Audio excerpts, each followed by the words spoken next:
우리에게 주시는 하나님 말씀은 출애굽기 1장 20절부터 22절의 말씀입니다. 출애굽기 1장 20절로 22절의 말씀. 우리 다 같이 합독하도록 하겠습니다. 하나님이 그 산파들에게 은혜를 베푸시니 그 백성은 번성하고 매우 강해지니라. 그 산파들은 하나님을 경외하였으므로 하나님이 그들의 집안을 흥왕하게 하신지라. 그러므로 바로가 그의 모든 백성에게 명령하여 이르되 아들이 태어나거든 너희는 그를 나일강에 던지고 딸이거든 살려두라 하였더라. 아멘. 이번 주 우리에게 주신 하나님 말씀의 제목은 은혜를 받은 증거입니다. 우리는 보통 그런 말을 많이 씁니다. 내가 은혜를 받았다. 물론 우리가 예배 앞으로 나올 때 그래 내가 은혜를 받고자 하는 그 중심으로 나오죠. 물론 예배 안에는 하나님이 우리에게 주시는 은혜와 축복들이 너무나도 많습니다. 그런데 더 우선되어져야 될 것, 더 근본이 되어지는 것이 있다는 거죠. 그것이 무엇입니까? 하나님께서는요, 그의 택하신 자, 그리스도의 그 은혜로 말미암아 의롭게 되어진 그 주님의 백성으로부터 예배를 통해 영광을 받기 원하시는 줄 믿습니다. 그래서 예배의 본질은 하나님께 영광 돌리는 거예요. 그 본질이 회복되어질 때 어떤 축복이 오나요? 하나님의 은혜로 구원받은 하나님 자녀잖아요, 우리가. 그 하나님의 자녀가 예배를 통해 나를 하나님 앞에 온전히 드릴 때, 그 중심이, 그 마음이 우리에게 누려질 때 뭡니까? 세상이 줄 수 없는 참 행복과 참 만족과 참 기쁨이 오는 줄 믿습니다. 그래서 오늘 하나님의 은혜를 받은 증거, 그것이 무엇이겠습니까? 세상에서는 그렇게 말을 해요. 종교에서는 그렇게 말합니다. 하는 일이 다 잘 되고 내가 기도하는 대로 다 응답받고 내가 원하는 대로 별 문제 없고 결국은 만사형통을 얘기를 하죠. 근데요, 그것이요 결국은 내 중심이라는 거죠. 사단의 가장 큰 속임수는 무엇입니까? 결국은 하나님으로부터 모든 축복을 받았고 하나님이 그 구원받은 주의 백성을 완전히 주관하기 원하시거든요. 왜요? 하나님이 아까 찬양 예배 전에 찬양했듯이 우리는 연약하지만 하나님은 완전하잖아요. 그 완전한 주님이 우리의 모든 것을 인도하기 원하시는데요. 자꾸만 하나님 중심이 아니라 내 중심으로 가도록 자꾸 속인다는 것이죠. 그래서 우리는 이미 하나님으로부터 한량없는 은혜를 받은 주의 백성인 줄 믿습니다. 그렇기 때문에 정말로 하나님이 원하시는 대로 오늘도 이 예배를 통해서 우리가 원하는 것이 아니라 하나님의 원하시는 뜻대로 인도받는 것, 그것이 최고의 은혜요, 그것이 최고의 감사인 줄 깨닫고 그 축복 속에 들어가는 예배 되어지기를 예수 그리스도로 축원드립니다.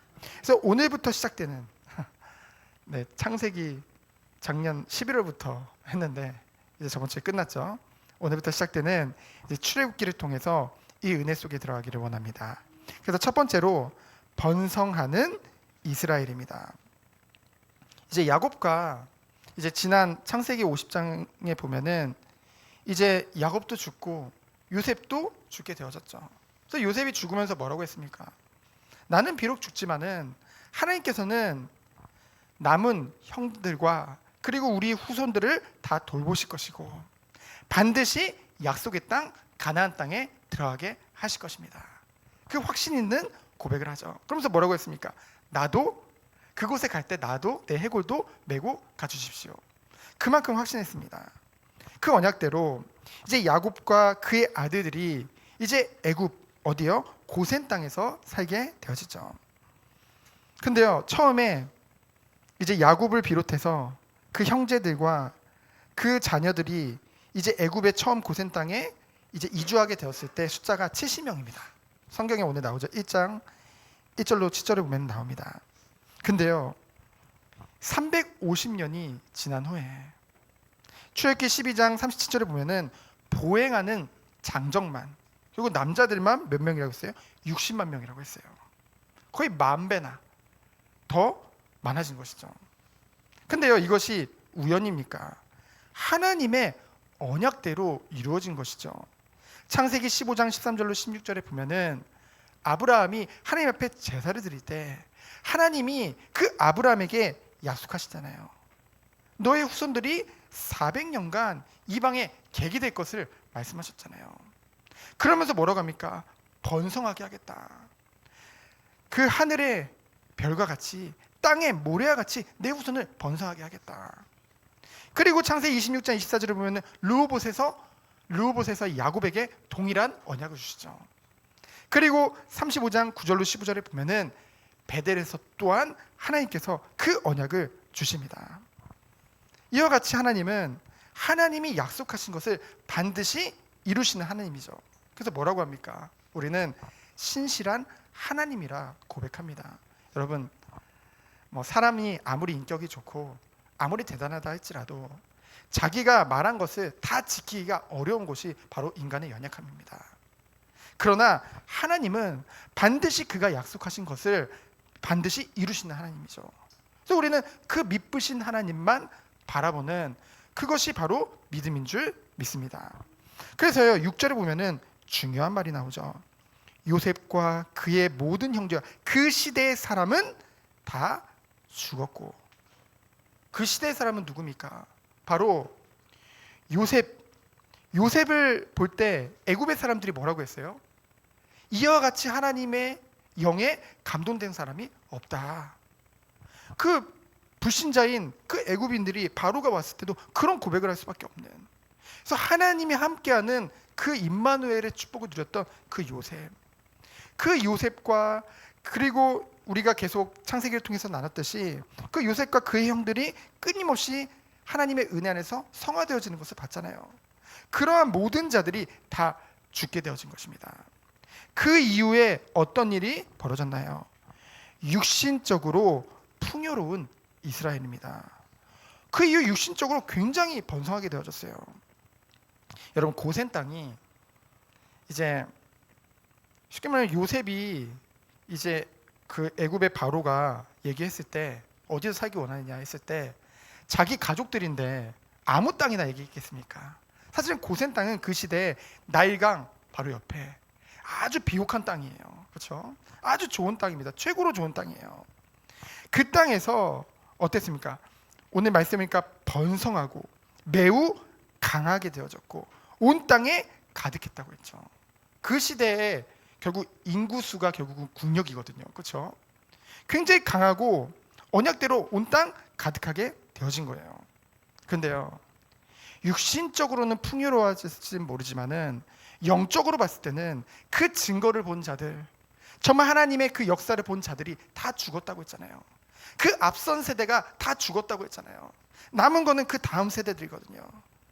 그 다음 세대들에게 온 현실을 보세요. 그 이후의 모습을 보세요. 육신적으로는 번성하고 풍요로웠는데요, 그게 무슨 소용이 있겠습니까? 그들은요, 눈에 보이는 세상을 눈에 보이지 않는 하나님보다 더 바라봤어요. 그 눈에 보이지 않는 하나님은 갈수록 잊어간 것입니다. 그리고 자신들에게 주셨던 그 언약 또한 갈수록 희미해졌어요. 여러분, 눈에 보이지 않는 하나님보다 눈에 보이는 세상을 더욱더 바라본 것을 뭐라고 합니까? 바로 교만이라고 합니다. 쉽게 말하면은 그 후손들이 교만함 속에, 영적으로는 갈수록 교만함 속에 거하게 되어진 것이죠. 그래서요, 거기다가 더 불을 지피는 일이, 기름을 붓는, 그 불에 기름을 붓는 일이 벌어집니다. 뭡니까? 두 번째로 요셉을 알지 못하는 새 왕이 일어났다고 했죠. 그것이 이 이스라엘에게 새롭게 온 위기입니다. 여기서 새 왕이라 함은 그냥 왕이 바뀐 게 아니야. 왕조 자체가 바뀐 것입니다. 그 전까지는요, 셈족 계통의 힉소스 왕조였어요. 그렇죠? 셈족 계통의. 자, 주석을 찾아보니까 근데요, 여기서 일어났다는 것은 몰아냈다는 것입니다. 그 셈족 계통의 히소스 왕조를 몰아내고 새롭게 왕조를 잡은, 이름도 어려요, 투트모스 1세는 셈족에 대한 증오심이 있겠죠. 당연히 그 전의 왕조, 지금도 정권이 바뀌면은 막 그런 일들이 벌어지잖아요. 지금 세상에서도 똑같아요. 전의 왕조를 더욱더 죽여야죠. 더 없애야죠. 그래야지 자신들이 더 확실해지니까, 자신들의 권력이 더 확실해지니까. 그래서 셈족에 대한 증오심과 더불어 당연히 셈족인 이스라엘을 더욱더 미워할 수밖에 없겠죠. 이스라엘 민족들을. 그러니 뭡니까? 그들이 번성하는 것을 갈수록 두려워할 수밖에 없는 거예요. 그래서 뭐랍니까? 사실은 요셉을 알지 못한다고 했는데 진짜 몰랐겠습니까? 요셉이 총리로서 그 애굽에 벌인 일들이 지금도 기록에 남아있는데 그 3세기가 흘렀다고 해서 그것을 잊었겠습니까? 사실은 모르는 척하는 거죠. 왜요? 그걸 인정하고 싶지 않은 거죠. 그래서 어떻게 말합니까? 10절에 보니까 자, 우리가 그들에게 대하여 지혜롭게 하자. 세상의 지혜죠. 그렇죠? 그들의 지혜는 결국 여러분, 세상에서 말하는 지혜는요, 결국은 나 중심이에요. 내가 살기 위해서, 내게 유익을 위해서. 그런데 사실 이 애굽인들이 저희 이스라엘 민족을 그냥 싹 죽이면 편하잖아요. 근데 죽일 수는 없는 거예요. 왜요? 그 시대는 아까 말했듯이 인구수가 결국 국력이기 때문에. 그러니까 지혜롭게 하자. 어떻게 해야 될까? 그들의 인구수를 조절하자. 억제하자. 그래가지고 어떻게 합니까? 말씀에 보면은 아주 엄하게 그들에게 12절에 보면 무거운 짐을 지우고요. 그때 중요한 말이 나와요. 그들을 학대하면 학대할수록 더욱 번성했다고 했죠. 그리고 또 어떻게 합니까? 엄하게 일을 시키고 어려운 노동을 시키고 생활 자체를 아주 괴롭게 만듭니다. 근데요, 중요한 건 그래도 계속 번성해요. 여러분, 우리는 이 말씀을 통해서 무엇을 깨달을 수 있습니까? 하나님이 주신 언약, 그리고 그 하나님의 일은 그 무엇도 막을 수 없다는 것이죠. 성도는요, 세상에서 살다 보면은 고난이 올 수밖에 없습니다. 연단의 시간표가 따라올 수밖에 없다는 것이죠. 하지만 우리는 그것을 좌절할 필요가 없어요. 지난주에도 살펴봤듯이 우리가 창세기를 통해서 구원의 서정을 봤잖아요. 결국 하나님이 이미 우리를 의롭다 하시고, 그렇죠? 정말 우리를 성화시켜 나가서 결국 영화의 단계까지 인도하실 거거든요. 우린 그 구원의 서정을 안다는 것이죠. 우리에게 도리어 문제와 고난이 왔다는 것은 뭡니까? 이 애굽인들이요, 처음에 이 이스라엘 민족이요, 이 애굽에서 살면서 자신들이 종이 된 줄도 몰랐어요. 노예가 된 줄도 몰랐습니다. 그렇죠? 그냥 그렇게 살았던 거예요. 그러다가 이런 고난이 오니까 그때 뭡니까? 비로소 하나님 앞에 부르짖잖아요. 너무 힘드니까. 결국 그때 하나님께서 개입을 하시죠. 여러분, 우리에게 문제와 어려움이 왔다는 것은, 이 고난의 시간표가 왔다는 것은 하나님의 구원사적인 개입이 가까웠음을 알리는 것입니다. 그러니 도리어 우리는 기뻐해야죠. 왜요? 우리가 그런 것들을 해결하려고 하면은 안 된다는 거 알잖아요. 근데 하나님이 그것에 개입하신다. 막을 자가 있겠습니까? 그래서 뭡니까? 우리들은 그 고난 뒤에 나타날 하나님의 영광스러운 그 미래를 소망하기 때문에, 알기 때문에 우리는 뭐예요? 인내하면서 이 경주를 가는 겁니다. 여러분, 인내한다고 하니까 성도의 인내라는 말을 굉장히 많이 쓰잖아요. 성도의 견인이라는 말도 견디고 인내한다. 그럼 무조건 참으라는 겁니까? 참는 그런 수준이 아니라는 거예요. 우리는 확실한 것을 알기 때문에 그것을 견디고 인내하며 기다릴 수 있는 것입니다. 그렇죠? 그 힘과 능력 또한 하나님이 주신다는 것이죠. 그래서요, 보면은 이스라엘의 육신적인 번성도 기록되어져 있고 그들에게 오는 고난 또한 같이 기록되어져 있습니다. 우리 이것 통해서 무엇을 알 수 있습니까? 성도가 이미 우리들은 하나님 앞에 그 의롭다 칭함을 받았죠. 누구 안에서? 그리스도 안에서. 이것은 하나님의 택하심입니다. 예정하심입니다. 이것은 절대로 변하는 것이 아니죠. 그런데요, 그렇다면 우리에게 천국은 이미 보장되는 거죠. 이 하늘 가나안은 이미 보장되어진 것입니다. 그런데요, 우리의 삶, 이 세상에서의 삶을 보면은요, 이중적인 상황이 벌어집니다. 마치 지금 이스라엘 번성과 고난이 함께 온 것 같이 성도는요, 이 세상에 살아가는 동안에 분명히 하나님의 축복과 그 번성과 번영이라는 것이 존재합니다. 하지만 현실적으로는 이 사단의 세력과 세상의 핍박으로부터 끊임없이 고통이라는 것이 올 수밖에 없다는 것이죠. 고통을 당할 수밖에 없는 것입니다. 그것이 우리가 잘못해서 그러는 것이 아니에요. 그 모든 것이 하나님의 섭리하심 속에 있는 것입니다.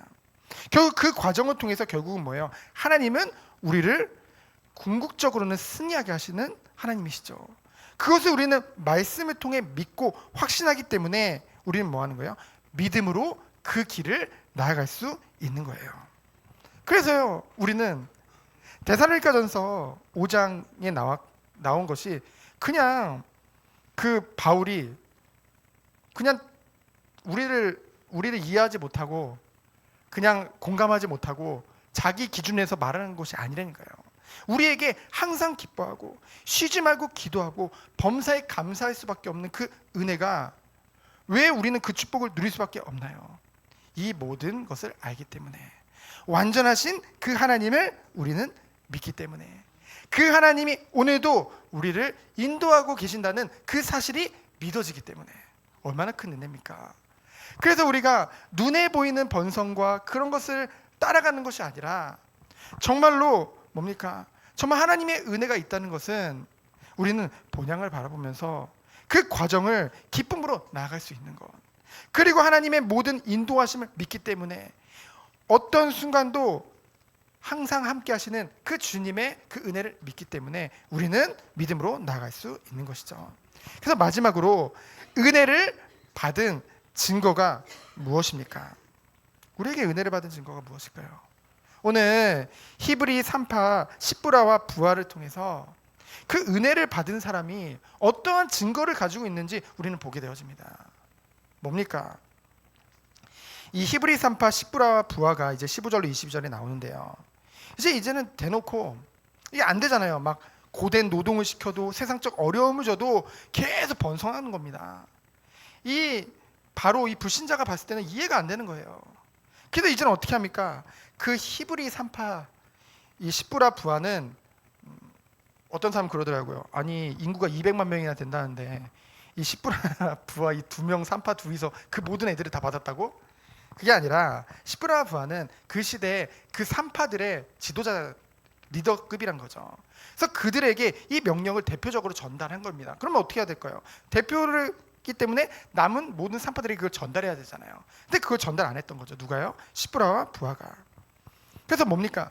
눈에 보이는 세상 왕의 명령, 절대 명령이거든요. 여러분, 이 말 안 들으면요 죽습니다. 그렇죠? 이 바로의 말을 안 들으면 죽게 된다니까요. 그럼에도 불구하고 이 3파들이 어땠습니까? 하나님을 두려워하는 3파들이죠. 그래서 17절에 보면은 3파들이 하나님을 두려워하여 애굽 왕의 명령을 어기고 남자 아기들을 살린지라. 여러분, 참된 경외라는 표현 아시죠? 그건 뭡니까? 하나님으로부터 우리가 큰 사랑을 받았잖아요. 이 사랑을 깨달으면 깨달을수록 우리에게 오는 응답이 뭐나요? 예전에 우리가 요한복음을 이제 쭉 강의를 했잖아요. 그 요한복음을 딱 끝내고 나서 우리에게 왔던 마음이 무엇입니까? 이제까지는 하나님이 우리를 얼마나 사랑하시는지, 그렇죠? 그걸 늘 말씀을 통해 확인했는데 이 요한복음이 딱 끝나고 나니까 뭡니까?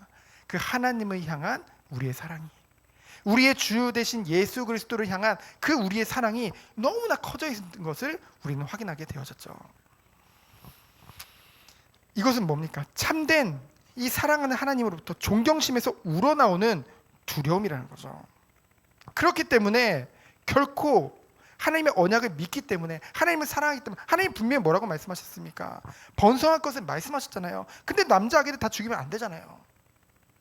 그러니까 그러한 영적으로 무지해지고 갈수록 육신의 번영만을 쫓아 사는 그 이스라엘 민족 중에 하나님은 이 3파 2명을 예배해 두신 것이죠. 영적으로 깨어있는 자들을요. 그래서 어떻게 합니까? 그 아들들을 죽이지 않고 다 살리게 되어지죠. 그때 이 애굽이 애굽의 왕인 그 바로가 이 소식을 듣고 18절에 보면은 산파를 불러 그들에게 이르되, 이 불러라는 표현이 그냥 불러라고 여기는 기록되어져 있지만은 원어를 보면은요 뭡니까? 크게 소리를 질렀다고 했어요. 너무 화가 난 거죠. 대노한 거죠. 그래가지고 뭡니까? 정말로 니들이 어떻게 이 일을 해냈냐? 지금 내 앞에 말을 해라. 말 잘못하면 너희는 당장 이 자리에서 죽는다. 그거죠. 근데 그 앞에서 하나님이 경외하는 자에게 하나님은 어떠한 상황 속에서도 뭡니까? 극복할 길과 지혜를 주신다는 것을 우리는 보게 되어집니다. 그래서 하나님 지혜를 주시는 거예요. 그래서 이 산파들이 뭐라고 합니까? 이 히브리 여인들은 우리와 달라가지고 어떻게 합니까? 우리가 이미 갔을 때는 이미 아이를 낳았더라. 그래서 우리가 어찌할 수가 없었다. 그래서 그거를 이제 바로가 은근히 뭐 순진한 건지 그거를 또 받아들입니다. 그래서 이제 어떻게 했나요? 이제는 공개적으로 유아를 학살할 것을 명령하게 되어지죠.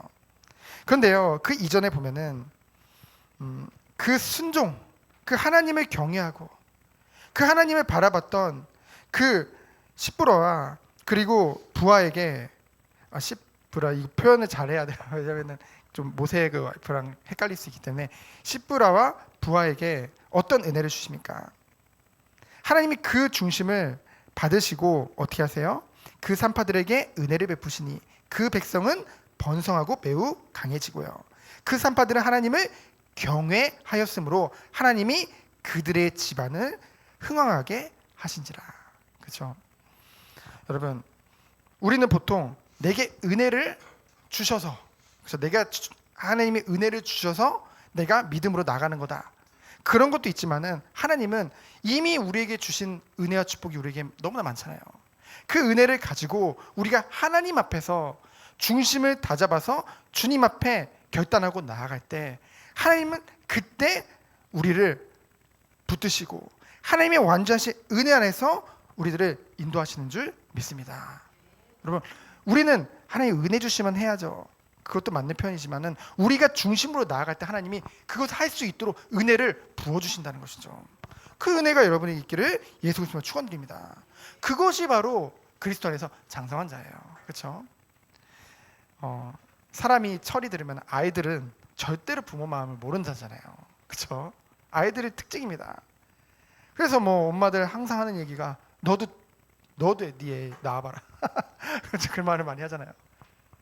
애 낳으면은 조금이라도 이해하게 되니까요. 우리가요 정말로 하나님께 언제까지나 하나님이 잘해주면, 하나님 내게 은혜 주시면, 내게 받아주면 그것도 맞지만은 나중에는 우리가 그리스도의 장성한 자가 되면 어떻게 됩니까?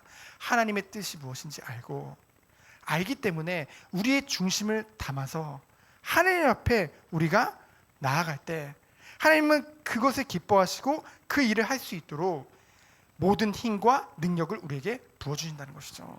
그 축복이 여러분이 있기를 예수 그리스도로 축원드립니다. 그래서 공개적으로 이제는 뭐라고 합니까? 바로가 안 통하네? 이게 안 되는구나. 그러니까 어떻게 합니까? 그의 모든 백성에게, 이제까지 히브리 산파에게만 얘기한 건데 이제는 그의 모든 백성에게 명령하여 이르되 아들이 태어나거든 너희는 그를 나일강에 던지고 딸이거든 살려두라고 했죠. 우리는 이 사실을 통해서 무엇을 알 수 있습니까? 바로는 그 시대에 왕이면서도 완전한 신적 권위를 가지고 있었죠. 그래서 좀 현 시대를 보는 것 같았어요. 뭐냐면은 타국민을 경시하고 배타적인 민족주의, 자신들만 생각하는 이기적인 집단 이기주의를 볼 수 있죠. 그러면서 뭡니까? 어린 생명들을 경시하고요. 하나의 부모의 소유물로 취급하는 것을 보게 되어집니다. 결국은요, 하나님을 떠난 시대는 그럴 수밖에 없습니다. 하나님을 떠난 자들은 그럴 수밖에 없어요. 스스로가 하나님이 되어져 있어요. 그리고 뭐합니까? 자기밖에 모릅니다. 그리고 다음 세대를 생각하지 않아요. 정말 다음 세대에게 정말 중요한 것이 무엇인지 모릅니다. 그래가지고 육신적으로만 뭔가 잘해주면은, 육신적으로만 뭔가 좋은 것을 넘겨주면 되지 않을까 착각할 수밖에 없다는 거죠. 어리석을 수밖에 없는 것입니다. 그래서 우리들은 오늘 말씀을 통해 결론적으로 무엇을 보게 되어집니까? 결국 하나님의 언약대로 이 이스라엘 백성들은 번성하고 풍요롭게 되어졌습니다. 육신적으로는요. 근데 어떻게 됐습니까? 영적으로는 어두워졌어요. 그들이요. 우리는 그렇게 생각을 하잖아요. 야, 이 출애굽기 하면은 애굽의 종된 민족된 이스라엘이 거기서 빠져나왔다. 피 바르는 날. 그렇게 알고 있죠. 근데 중요한 것은요. 정작 이스라엘 백성들은요. 자신들이 종된지도 몰랐어요. 종된지도 몰랐습니다. 그 증거가 뭐예요? 광야에서 우리가 거기서 고기도 먹었고 우리가 거기서 나름대로 풍요롭게 살았는데 우리 다시 그걸로 돌아가겠다고 하잖아요. 그렇죠? 아니 본인이 노예인 거 알면 돌아가고자 하겠습니까? 그리고 또 이제 그들은 사실은 실질적으로도 노예가 아니었죠. 왜냐하면은 그 요셉이 공로를 인정받아가지고 합법적으로 그곳에 거주하게 된 하나의 민족이 같은 민족이 된 거잖아요. 그렇죠? 근데 나중에 또 보면은 그들이 막 일을 하다가 자기들끼리 싸우고요. 그러면서 누가 막 이렇게 박해하는 걸 보고 이제 나중에 모세가 그 사람을 애굽인을 쳐 죽이잖아요. 그 이후로 다음날 보니까 그 둘이서 막 다툽니다. 그 히브리인들끼리 서로 다투는 걸 보고 왜 같은 민족끼리 다투느냐라고 얘기했을 때 그들이 뭐라고 합니까? 네가 우리 재판자 아니냐? 네가 뭔데? 막 이러면서 대들잖아요. 여러분 노예라고 한다면은 그 바로 왕의 아들 보고 그렇게 할 수 있겠습니까? 한마디로 그들은 자신들이 노예가 된지도 몰랐다는 것이죠. 그것이 영적으로 무너져서 노예가 되고 영적으로 무지한 자들의 그런 무서운 점입니다. 우리 후대들이 그렇게 돼서는 안 되잖아요. 자신들이 노예된지도 모르고 자신들이 지금 그 바로가 곧 사단을 상징하거든요. 그 흑암의 세력에 완전히 붙잡혀 있는지도 모르고 그냥 눈에 보이는 번영과 고기와 먹을 것만 찾아서 살아간다고 한다면 얼마나 가슴이 아프겠습니까? 그렇죠? 그래서 우리 후손들은 정말로 하나님 앞에 이 은혜를 받은 이 시브라와 부하와 같이 정말로 뭡니까? 그 은혜를 받은 증거가 뭡니까? 이 시대를 보며 하나님을 경외하는 그런 다음 세대로 세워지길 원합니다. 여러분 다른 게 아니에요. 그 증거 중에 증거가요. 지금 하나님을 경외하는 마음이 없다니까요. 눈에 보이지 않으니까 하나님을 무서워하는 마음이 없습니다. 정말로 이 시대를 보면은요. 먼저 복음을 받고 먼저 세워진 미국이라든가 유럽의 나라들이 지금 하나님을 두려워하는 마음이 전혀 없다니까요. 그 후손들이 물질적으로는 번영했을지는 모르지만은 갈수록 영적으로는 무지해지고 무너지고 있다니까요. 그러한 시대를 보면서 정말 우리 정원교회는 하나님이 주시는 세 가지 정원의 비전이 있죠. 그것을 마음에 품고 우리만 잘났다가 아니라 정말로 그리스도 안에서 참된 섬김의 응답이 있는, 그래서 정말로 우리가 오늘 이 성시 교동문을 통해서 우리가 이 복에 대해서 참된 복이 무엇인지를 보게 되어졌잖아요. 정말로 우리가 그 은혜가 우리에게 있기 원합니다. 성령의 열매를 맺는 우리 모든 성도님이 되어지기를 예수 그리스도 이름으로 축원드립니다. 시간 기도합니다. 하나님 감사합니다. 우리에게 참된 하나님의 은혜를 받은 증거가 우리의 삶 속에 나타나고 우리를 통해 다음 세대들에게 이 축복이 전달되도록 주께서 은혜를 주옵소서. 참된 예배가 날마다 우리에게 회복되어지고 오직 하나님께만 영광 돌리는 우리 정은교회 성도들 되도록 주께서 축복하여 주옵소서.